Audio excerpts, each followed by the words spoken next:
Remember the good old days when you could go to your kitchen sink and get a safe, clean glass of water? Well, those days are over.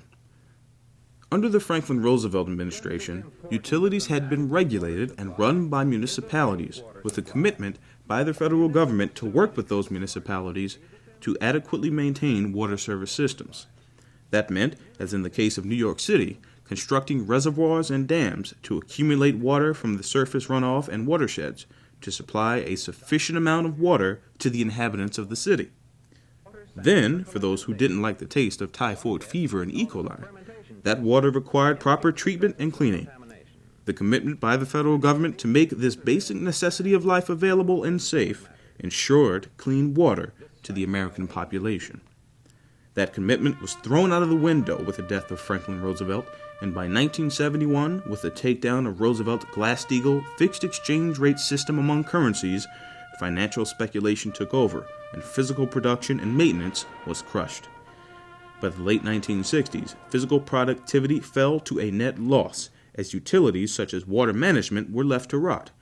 Deregulation and privatization became the norm. They called it a public-private benefit, and had big international infrastructure utility cartels come to your local town water authority and say, "Listen here, buddy, you're broke, but we'll help you out. Lease or sell us your water authority. Trust us. We'll run things so well, your ratepayers won't have to pay much. We'll give a piece of the pie to your broke town budget, and we'll make a modest profit." That profit was made by allowing our water systems to collapse. Today, the U.S. water systems for purification, distribution, storage, water mains, and wastewater treatment are past or nearly past their useful life cycle. There are an estimated 240,000 water main breaks a year nationwide, over 660 a day. Of the 700,000 miles of pipes in use, more than half could be useless in just 6 years. But already many American piping systems urgently need to be replaced, such as some areas of Michigan, Pennsylvania, South Dakota, and Alaska that still use wooden pipes.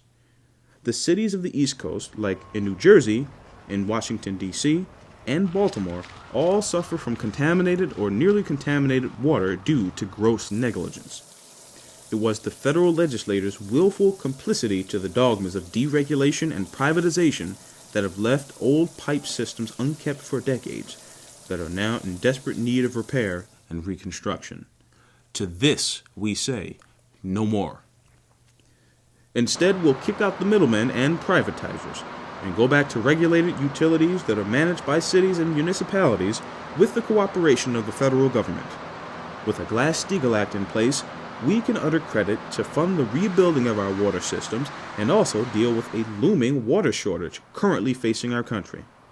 Because water management systems only work to the extent that we have enough water to manage, and since we have worn down the oldest and biggest fossil water deposits in the United States, we must now replenish that which we have used up. How do we do that, you ask? The North American Water and Power Alliance. The NAWAPA is the most comprehensive of a series of plans developed during the 1950s and 60s to capture and redistribute fresh water in Alaska and Canada. It would deliver large quantities of water to water-poor areas of Canada, the lower 48 states of the United States, and Mexico. It begins with the construction of dams in Alaska and the Canadian Yukon, tapping the water of the various rivers running through this largely underdeveloped wilderness area. The drainage area to be tapped is approximately 1.3 million square miles, with a mean annual precipitation of 40 inches.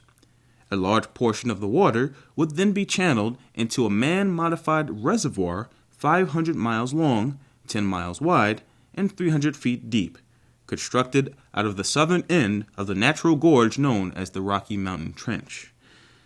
This would be accomplished through a series of tunnels, canals, lakes, dams, and because the trench itself exists at an elevation of 3,000 feet, even lifts. The network of projects provides plentiful opportunities for hydroelectric and nuclear power development. To the east, a 30-foot deep canal would be cut from the trench to Lake Superior to maintain a constant water level and clean out pollution in the entire Great Lakes system from Duluth to Buffalo, New York.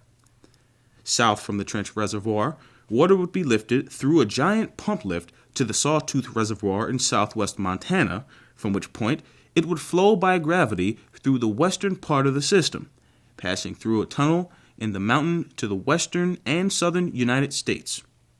South of the Rocky Mountain Trench, in central Idaho and southeastern Washington, a series of hydroelectric plants would develop the Clearwater and Clearwater North Fork rivers and the lower reaches of the Salmon and Snake rivers. NAWAPA aqueducts and reservoirs would dot the slopes of the Rocky Mountains, providing water to the Staked Plains and lower Rio Grande River Basin and serving New Mexico, Texas, Colorado, Kansas, Nebraska, Oklahoma, and Mexico via existing rivers. Flows from the Rocky Mountain Trench and Clearwater subsystem would also supply Idaho, Oregon, Utah, California, and Arizona. Add to that perspective the development of new nuclear power desalination, and we'll be well on our way to providing a clean, safe system of potable water for our grandchildren.